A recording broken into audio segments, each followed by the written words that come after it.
Orient bell tiles studio से आप देख रहे हैं एबीपी न्यूज।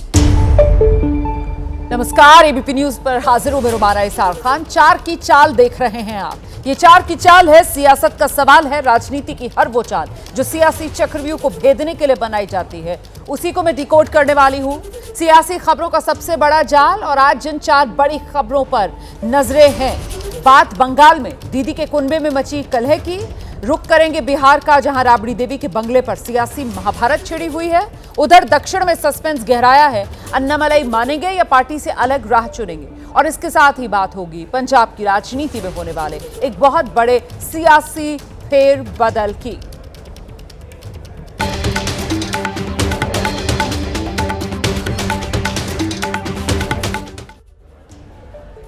तो पश्चिम बंगाल में सियासी घमासान तेज है। अभिषेक बनर्जी पर हमले, सीआईडी नोटिस, सुरक्षा कटौती के विरोध में ममता बनर्जी खुद सड़क पर उतर आई हैं। अपने घर कालीघाट से निकलकर सड़क पर उतरी है ममता बनर्जी। संविधान की प्रति हाथ में लेकर धरने पर बैठ गई है ममता बनर्जी। ममता बनर्जी के साथ धरने पर कल्याण बनर्जी समेत टीएमसी के कई बड़े नेता मौजूद हैं।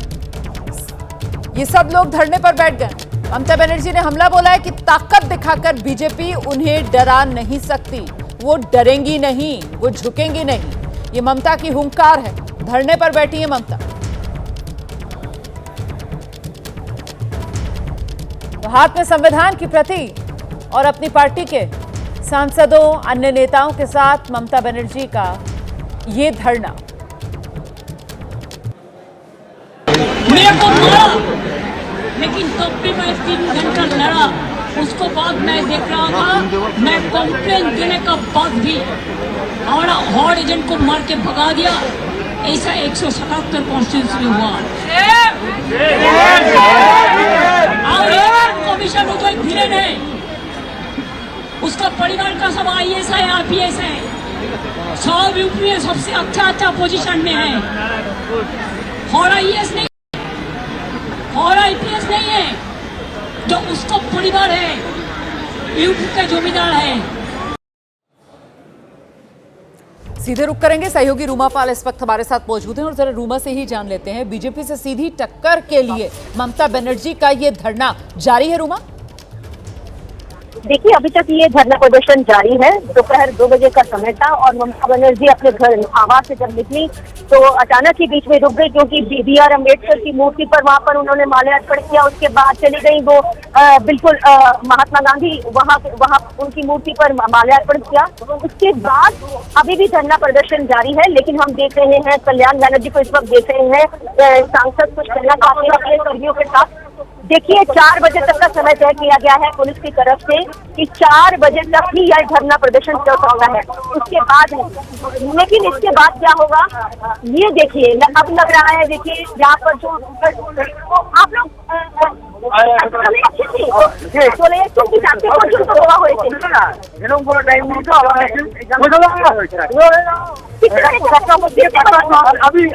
आवाज साफ नहीं आ रही है रूमा, आपकी आवाज साफ नहीं आ रही है। आपने ये बताया कि 4 बजे तक इजाजत फिर भी एक हद तक दी हुई है, और 4 बजे के बाद क्या होगा इस पर नजर रखनी चाहिए। 4 बज रहे हैं, अब देखना ये होगा कि आगे क्या होता है, क्या यहाँ पर गतिरोध बढ़ेगा। इस सब के बीच बंगाल को लेकर एक और बड़ी खबर ये भी आ रही है कि तृणमूल कांग्रेस के जो निष्कासित विधायक हैं, पार्टी के 6 विधायकों ने उनसे मुलाकात की है।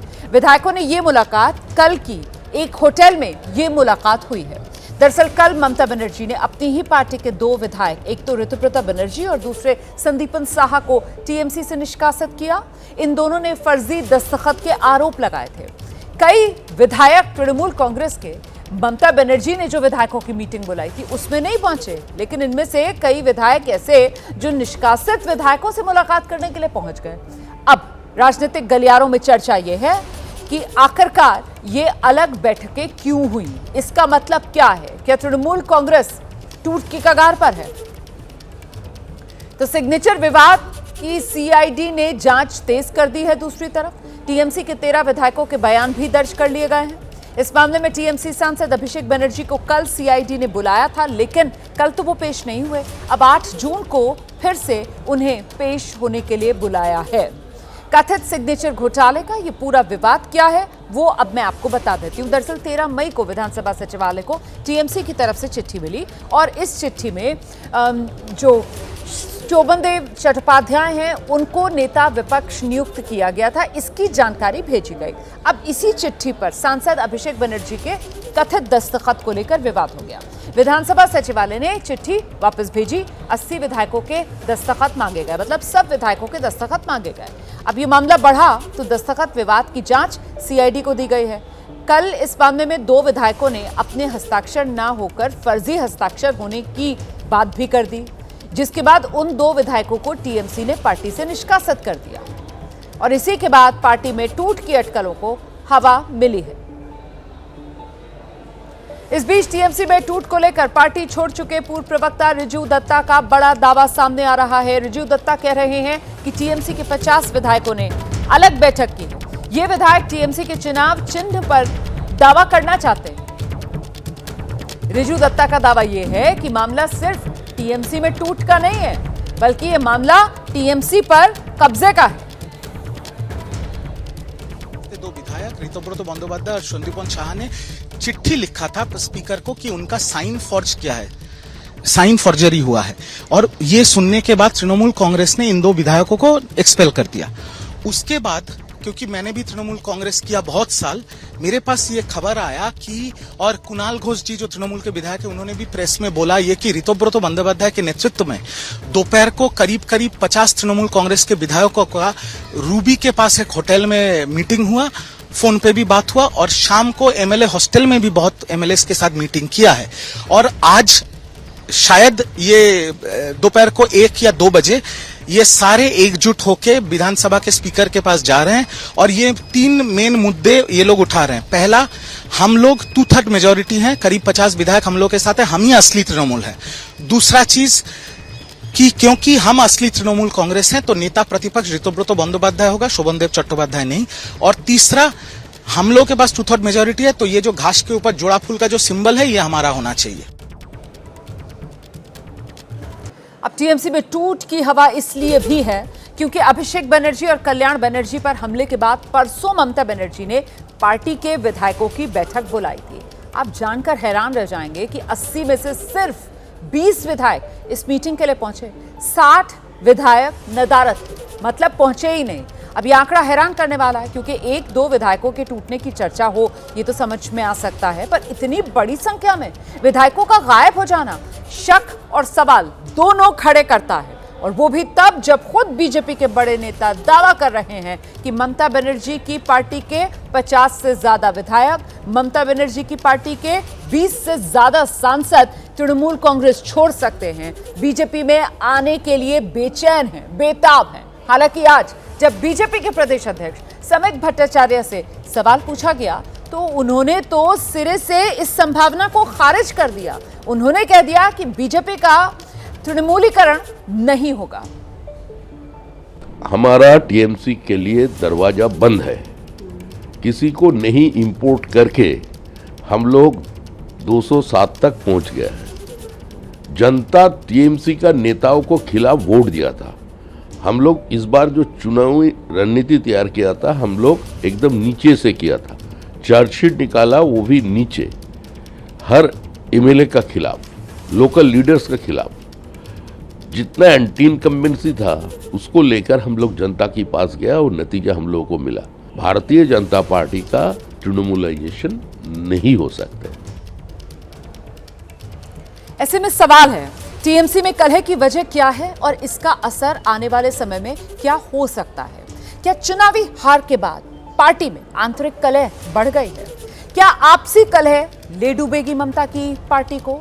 टीएमसी के बागी दीदी का खेल क्या बिगाड़ देंगे? क्या टीएमसी से निष्कासित नेता पार्टी में सेंध लगा देंगे? क्या पार्टी में अविश्वास की वजह से टूट का खतरा बढ़ गया है? क्या पार्टी में पुराने और नए नेताओं के बीच ये टकराव की वजह से स्थिति बनी है क्या? ये तमाम सवाल हैं जिनके जवाब आने वाले समय में ही मिलेंगे। अब आगे अगली खबर का मैं रुख करने जा रही हूं। गाजियाबाद के खोड़ा में सूर्या हत्याकांड के बाद से पुलिस हाई अलर्ट पर है। बुलडोजर एक्शन की तैयारी के साथ अब इलाके के अपराधियों पर नकेल कसना तेज कर दिया है पुलिस ने। गाजियाबाद में सूर्या हत्याकांड के बाद पुलिस सख्त है। 1600 से ज्यादा अपराधी पुलिस ने चिन्हित किए हैं। इन अपराधियों के खिलाफ इलाके में अभियान चलाया गया है। कई अपराधी जो हैं वो कसम खाते नजर आए हैं थानों में पहुंचकर कि अब वो कोई अपराध नहीं करेंगे। देखिए इनको बुलाया गया है और इनसे शपथ दिलवाई जा रही है, नहीं तो पुलिस अपने तरीके से देखिए ये जो जितने भी हैं जो थोड़ा पीछे हम शपथ करते हैं भविष्य में अभी अपराध नहीं करेंगे। और ये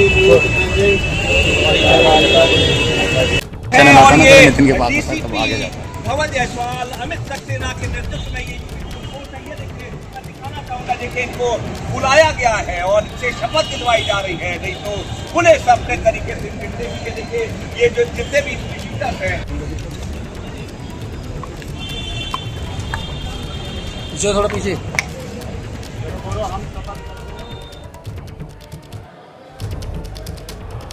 उधर समाजवादी पार्टी के अध्यक्ष अखिलेश यादव योगी सरकार पर बरसे। यूपी में कानून व्यवस्था ठप है, ये अखिलेश यादव की तरफ से आरोप लगाया जा रहा है। यूपी ठप कानून व्यवस्था का प्रतीक बन चुका है, ये अखिलेश यादव कह रहे हैं।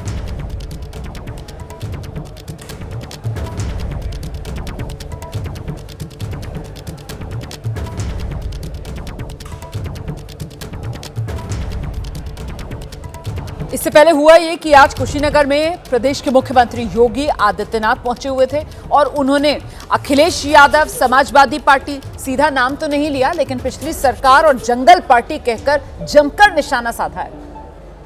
कुशीनगर जनपद में मेडिकल कॉलेज हो, कुशीनगर जनपद में अब किसानों को गन्ने का दाम अब 315 नहीं बल्कि 400 रुपया कुंटल हम देने का काम कर रहे हैं और गन्ना का मूल्य समय पे मिले यह सुनिश्चित किया जा रहा है। अब इंसेफ्लाइटिस की बीमारी वैसे ही समाप्त हो गई है जैसे माफिया यूपी से समाप्त हो गए हैं। हमने माफिया को भी समाप्त किया और मच्छर को भी समाप्त किया। ये मच्छर बीमारी लाता था, माफिया बेरोजगारी लाता था। बिहार चलते हैं लेकर आपको। बिहार में राबड़ी देवी के बंगले को लेकर विवाद थम नहीं रहा है। लग ऐसा रहा है कि यह विवाद अभी और बढ़ेगा। राबड़ी देवी बंगला खाली करने के मूड में नहीं है और आज बिहार के मुख्यमंत्री सम्राट चौधरी ने कह दिया कि बंगला किसी की बपौती नहीं है। जेडीयू ने तो बंगले में तहखाना होने तक का दावा कर दिया।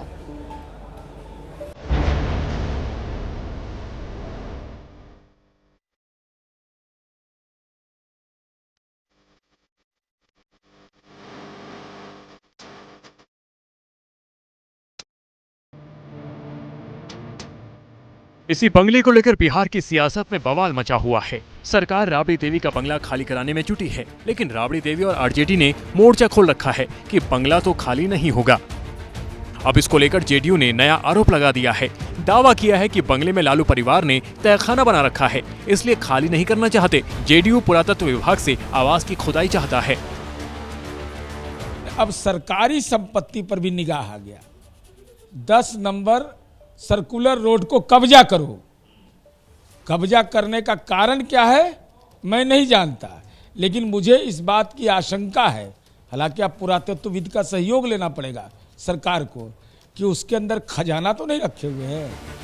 सर्कुलर रोड वाले इस बंगले में लालू परिवार 2 दशक से ज्यादा से रह रहा है। इस बंगले को इस बार मंत्री नंदकिशोर राम को अलॉट किया गया है। राबड़ी देवी को सरकार ने हार्डिंग रोड पर 39 नंबर बंगला दिया है। आरजेडी का कहना है कि सरकार अपनी नाकामियों से पर्दा हटाने के लिए बेवजह का विवाद खड़ा कर रही है। राज्य सरकार को श्वेत पत्र जारी करना चाहिए कि नहीं, मेरा खजाना खाली नहीं है, इस मद में इतना रुपया है, इस मद में इतना रुपया है। इतना ही नहीं, इसने इतना बड़ा क्राइम किया है कि इसने तो अपने हेड को चेंज कर दिया। कोई हेड का पैसा किसी हेड में लेकर चला गया, किसी हेड का पैसा किसी हेड में चला गया। तो देखिए, ये सारे मामलों से ध्यान भटकाने के लिए बंगला विवाद पर चल रहे तू मैमे के बीच सीएम सम्राट चौधरी भी कूद पड़े हैं। कह रहे हैं कि बंगला किसी की बपौती नहीं है। मैं तो जब मुख्यमंत्री आवास में गया तो मैंने पहले दिन कहा कि ये मुख्यमंत्री का आवास जरूर है, लेकिन आप ये बाहर में लिखवा दीजिए ये लोक सेवक का आवास है, ये आम जनता के कल्याण के लिए सेवा करने का माध्यम है। यहाँ किसी का बपौती नहीं हो सकता। ये राजतंत्र थोड़े है कि आपको जो घर मिला उसी घर में रहेंगे। विधानसभा चुनाव के नतीजों के बाद भी बंगला खाली करने का नोटिस दिया गया था, लेकिन तब सीएम नीतीश कुमार थे और मामला सुलट गया। अब सत्ता में सम्राट हैं तो तस्वीर बदली हुई है। आरजेडी इस विवाद को पटना से निकालकर पूरे प्रदेश में ले जाने की तैयारी कर रही है।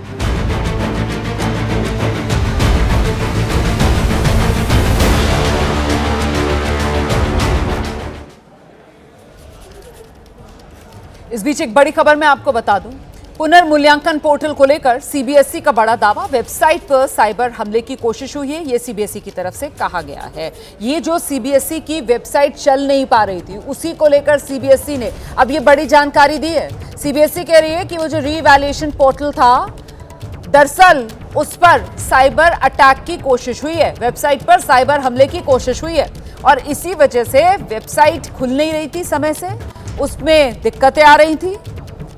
पोर्टल पर साइबर हमले की कोशिश हुई है, ये सीबीएसई की तरफ से बताया गया है। सीधे आपको लेकर चलेंगे सहयोगी जातिका इस वक्त हमारे साथ मौजूद हैं। जातिका, सीबीएसई की तरफ से क्या बताया जा रहा है? ये साइबर हमले की जो कोशिश हुई है, इसी वजह से दिक्कतें आ रही थी, पोर्टल समय से नहीं खुल पाया। देखिए, ये सीधे नहीं माना है कि यही दिक्कत थी जिसकी वजह से पोर्टल नहीं खुल पा रहा, लेकिन ये कहीं ना कहीं हिंट जरूर दे दिया है और जानकारी ये दी है कि डिनायल ऑफ सर्विस यानी कि डीओएस हमले में केवल 2 मिनट के अंदर पोर्टल पर 15 लाख हिट दर्ज किए गए। इसके अलावा 1 लाख से ज्यादा बार जो अनधिकृत रूप से फाइलें हैं वहां तक पहुंचने का प्रयास भी किया गया था। तो ये कहीं ना कहीं सीधी इंफॉर्मेशन है जहां पर ट्रांसपेरेंसी अब सीबीएसई की ओर से बढ़ती जा रही है। ये वही ट्रांसपेरेंसी है, लेकर कुछ बताया है सीबीएसई ने? जी रोमाना, मुझे आपकी आवाज नहीं आई, प्लीज। ये कब हुआ था, ये बताया सीबीएसई ने? जी रोमाना, देखिए ये जरूर बताया कि आज दोपहर तक कितने आवेदन आए, लेकिन कितने बजे हिट हुआ था, कितने बजे डीओएस का हमला हुआ था, इसकी जानकारी उन्होंने नहीं दी है। इसलिए ये कहना मुश्किल होगा कि कौन सी इंफॉर्मेशन के बारे में या कौन से वक्त के बारे में सीबीएसई ने ये ओवरऑल एनालिसिस दिया है, क्योंकि और कोई एक स्पेसिफिक एनालिसिस नहीं दिया है जिसको लेकर ये रिपोर्ट और कहे कि ये इंफॉर्मेशन जो है वो पब्लिक फोरम पर। बहुत धन्यवाद आपका जातिका, इस तमाम जानकारी के लिए। नजर बनाकर रखिएगा, कोई और अपडेट होगा दर्शकों तक पहुंचाएंगे। तो साइबर अटैक की कोशिश सीबीएसई के पोर्टल पर, ये जानकारी खुद सीबीएसई की तरफ से दी गई। आगे बढ़ेंगे, बात करते हैं तमिलनाडु बीजेपी के पूर्व अध्यक्ष अन्नामलाई। इनके बारे में दावा किया जा रहा है कि ये बीजेपी छोड़कर खुद अपनी पार्टी बनाने का मन बना चुके हैं। अन्नामलाई आज दिल्ली पहुंचे थे। यहां उन्होंने गृहमंत्री अमित शाह से, पार्टी अध्यक्ष नितिन नवीन से, संगठन मंत्री बीएल संतोष से मुलाकात की। माना जा रहा है अन्नामलाई 7 जून को समर्थकों के साथ बैठक करके कोई बड़ा फैसला ले सकते हैं अपने सियासी भविष्य के लिए। बीजेपी से सेफ एग्जिट का वो रास्ता खोज रहे हैं। हालांकि सूत्रों ने ये जानकारी भी दी कि आज जब बीजेपी के नेताओं से मुलाकात हुई अन्नामलाई की, तो उन्हें अहम भूमिका मिलने का आश्वासन दिया गया।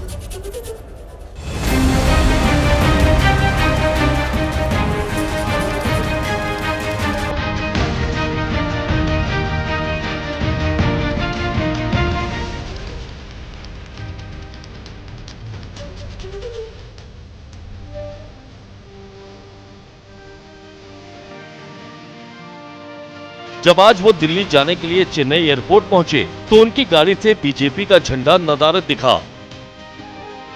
दिल्ली पहुंचने के बाद अन्नामलाई ने बीजेपी के बड़े नेताओं से मुलाकात की, जिसे लेकर सूत्रों के हवाले से बड़ी जानकारी सामने आई। अन्नामलाई ने बीजेपी अध्यक्ष नितिन नवीन से मुलाकात की। बीजेपी के राष्ट्रीय संगठन महामंत्री बीएल संतोष से भी वो मिले। बीएल संतोष को अन्नामलाई ने अपना इस्तीफा सौंप दिया। बीजेपी ने अन्नामलाई को रोकने की कोशिश की, लेकिन अन्नामलाई ने बीजेपी के सारे प्रस्तावों को ठुकरा दिया। अन्नामलाई के इस कदम से सवाल उठ रहे हैं कि आखिर उन्होंने ये फैसला क्यों किया, तो इसके पीछे 4 बड़ी वजह सामने आ रही हैं। दरअसल सीबीएसई की 3 भाषाओं वाली नीति से अन्नामलाई नाराज थे। एआईएडीएमके और बीजेपी के गठबंधन से भी वो नाखुश थे। तमिलनाडु बीजेपी की अंदरूनी कलह से वो परेशान थे। तमिलनाडु बीजेपी अध्यक्ष पद से हटाए जाने से भी वो नाराज थे। कुछ दिन पहले अन्नामलाई का खुद को कोड़े मारने वाला ये वीडियो भी सामने आया था, जिसके बारे में दावा किया गया था कि इसके जरिए उन्होंने बीजेपी से अपनी नाराजगी जाहिर की थी। अब सवाल है कि तमिलनाडु में बीजेपी के लिए अन्नामलाई अहम क्यों थे?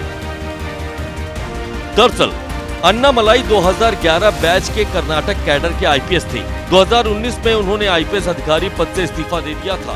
2020 में वो बीजेपी में शामिल हुए। 2021 में वो तमिलनाडु बीजेपी के अध्यक्ष बने। 2021 में उन्होंने विधानसभा चुनाव भी लड़ा, लेकिन हार गए। 2024 में लोकसभा चुनाव लड़ा, लेकिन उसमें भी हार हुई। 2023 में उन्होंने राज्य में पदयात्रा निकाली। 2025 में तमिलनाडु अध्यक्ष पद से वो हटा दिए गए। 2026 में उन्होंने विधानसभा चुनाव नहीं लड़ा। माना जा रहा है कि अब अन्नामलाई अपनी पार्टी बनाकर तमिलनाडु की सियासत का हिस्सा बनना चाहते हैं, जिसका ऐलान 4 जून को होने की संभावना जताई जा रही है।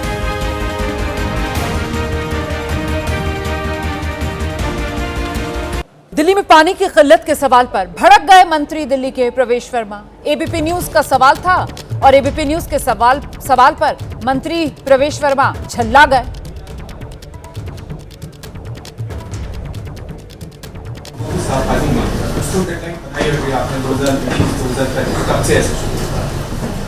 आपने पूरा सुना जो मैंने बोला? Thank you. तो देखा आपने किस तरीके से सवाल एबीपी न्यूज की तरफ से पूछा गया और सीधा जवाब देने की बजाय मंत्री जी झल्लाकर थैंक यू बोलकर चले गए। एक बार फिर से सुन लीजिए।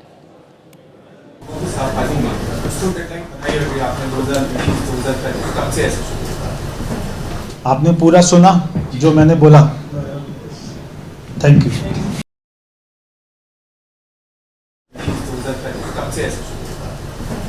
आपने पूरा सुना जो मैंने बोला? Thank you.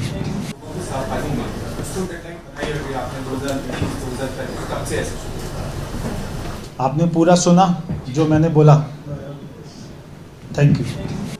बात मॉडल त्विषा शर्मा केस की। सीबीआई लगातार गिरिबाला और समर्थ से त्विषा की मौत का सच पता करने में जुटी है और इस बीच बड़ी खबर यह आई कि गिरिबाला और समर्थ को हिरासत में भेजा गया है, न्यायिक हिरासत में। त्विषा शर्मा केस से जुड़ी ये बड़ी खबर है। गिरिबाला सिंह, समर्थ सिंह को जेल भेज दिया गया है। 14 दिन की न्यायिक हिरासत में भेजा गया है दोनों मां बेटों को। 16 जून तक न्यायिक हिरासत में रहेंगे गिरिबाला और समर्थ। दोनों को जेल में बाकी कैदियों से अलग रखा जाएगा। आज खत्म हो रही थी दोनों की रिमांड। सीबीआई ने आज कोर्ट में दोनों की रिमांड की मांग नहीं की और दोनों की जुडिशियल रिमांड की मांग की गई है। तो ऐसे में अब दोनों न्यायिक हिरासत में भेज दिए गए। दरअसल कल कई घंटे तक सीबीआई की टीम ने गिरिबाला और समर्थ के घर जाकर तहकीकात की। क्राइम सीन को रिकंस्ट्रक्ट किया गया। गिरिबाला और समर्थ की मौजूदगी में एक एक चीज को बारीकी से देखा समझा गया। अब आज दोनों को सीबीआई की टीम ने अदालत में पेश किया, जिसके बाद कोर्ट ने इन्हें 14 दिन की न्यायिक हिरासत में भेज दिया है।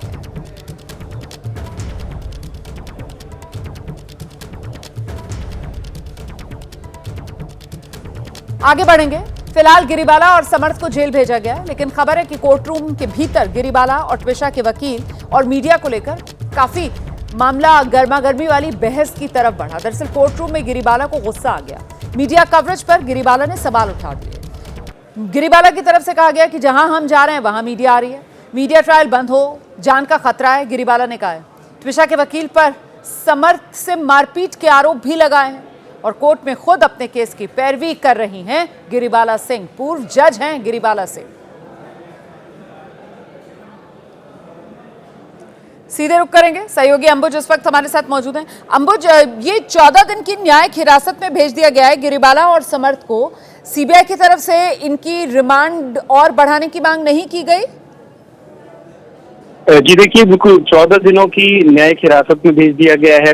5 दिन तक सीबीआई ने पूछताछ किया और उसके बाद इस तरीके से कल एक सीन को भी रिक्रिएट किया गया था।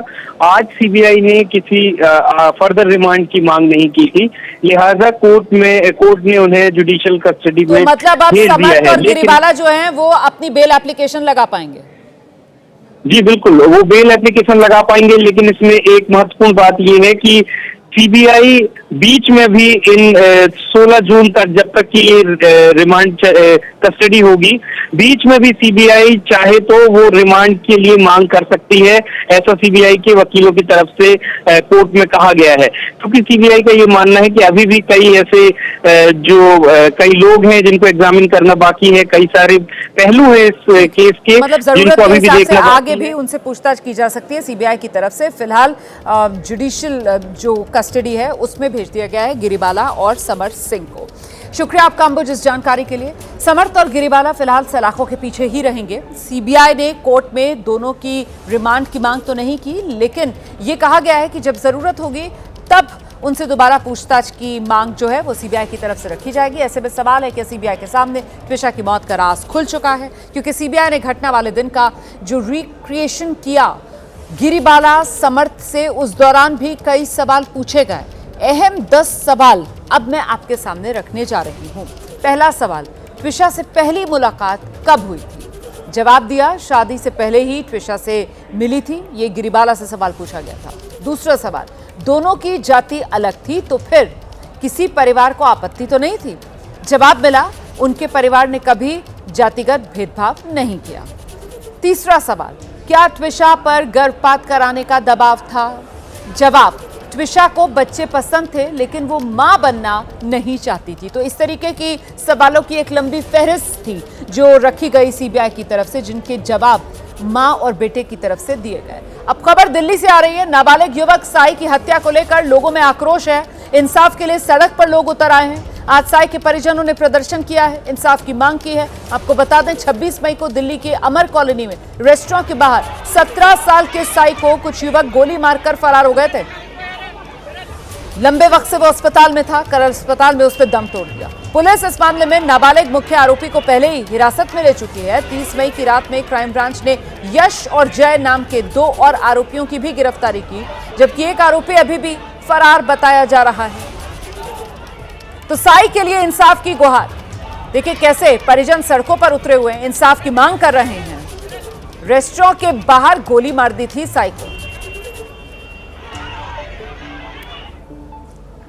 वहीं राजस्थान के जोधपुर में दिल दहला देने वाला हादसा हो गया। यहां के मंडोर गार्डन में 5 साल की मासूम अमायरा की टॉय ट्रेन से गिरकर मौत हो गई है। घटना के बाद सुरक्षा व्यवस्था पर गंभीर सवाल खड़े हो गए। पूर्व मुख्यमंत्री अशोक गहलोत ने इस मामले की निष्पक्ष जांच की मांग की है। बच्ची के पिता हैं मोहम्मद हबीब। उनका आरोप है कि बच्ची के गिरते ही ट्रेन में बैठे लोग और परिजन लगातार चालक को ट्रेन रोकने के लिए कह रहे थे, चिल्ला रहे थे, लेकिन वक्त पर ट्रेन नहीं रोकी गई। हादसे में अमायरा की चचेरी बहन मुस्कान भी घायल हुई है, जो उसे बचाने की कोशिश कर रही थी। पुलिस ने इस मामले में अब केस दर्ज किया है। तो बेहद दर्दनाक मौत हुई है एक मासूम बच्ची की। टॉय ट्रेन से गिरकर बच्ची की मौत। इस पूरे मामले में पुलिस का बयान सामने आ गया है। पुलिस कह रही है कि मामले की जांच की जा रही है। बच्ची के परिवार वालों की शिकायत पर केस दर्ज कर लिया गया है। एक बंबा मोहल्ला उदयमंदिर इलाके के रहने वाले दंपति बच्चे परिजनों के साथ में आए थे। वो ट्रेन में चल रहे थे, घूम रहे थे। इसी दौरान जो है वो ट्रेन चालक ने, रिपोर्ट के माफिक ट्रेन चालक ने बताते हैं कि ब्रेक दिया, अचानक से लापरवाही चलाते हुए तो उसे वो बच्ची गिर गई। तो इस पर जो मृतका है अमायरा के पिता की तरफ से, हबीब की तरफ से रिपोर्ट दी गई। इस पर मुकदमा दर्ज किया गया है। पंजाब विधानसभा चुनाव में अब ज्यादा वक्त नहीं बचा है। इससे पहले कांग्रेस ने अपनी कमर कस ली है और चुनावी तैयारियां कांग्रेस ने शुरू कर दी हैं। पंजाब को लेकर कांग्रेस आलाकमान ने आज मंथन किया। पंजाब में संगठन में फेरबदल को लेकर यह बैठक हुई है। पंजाब के नेताओं ने आलाकमान के सामने अपनी राय रखी। इस बैठक में मल्लिकार्जुन खड़गे, राहुल गांधी समेत कई बड़े नेता कांग्रेस के मौजूद रहे।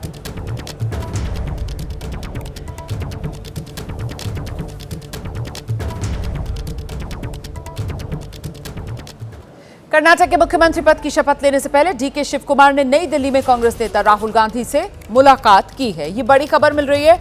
बैठक कर्नाटक के नए मंत्रिमंडल के गठन को लेकर की गई है और इस बैठक में नए मंत्रिमंडल में किस किस को शामिल किया जाए, इसी पर चर्चा हुई है।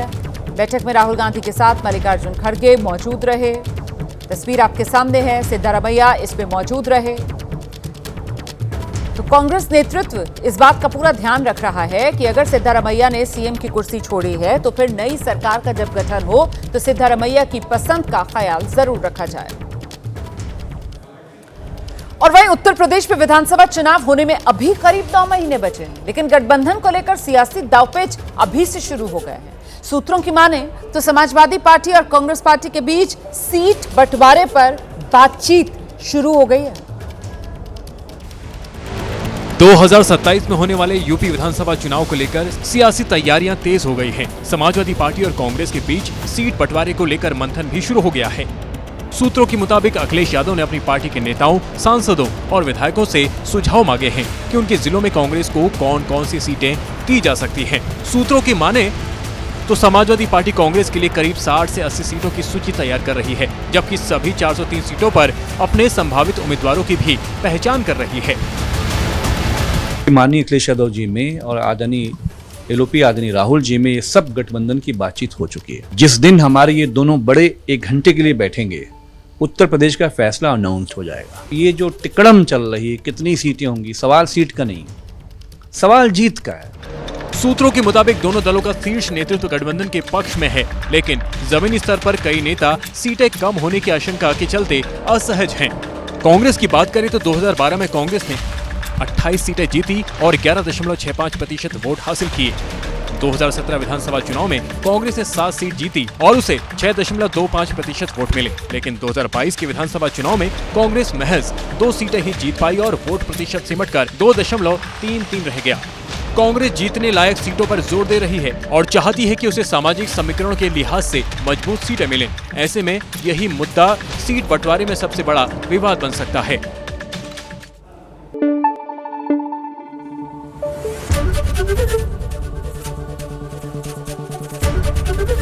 एबीपी न्यूज आपको रखे आगे।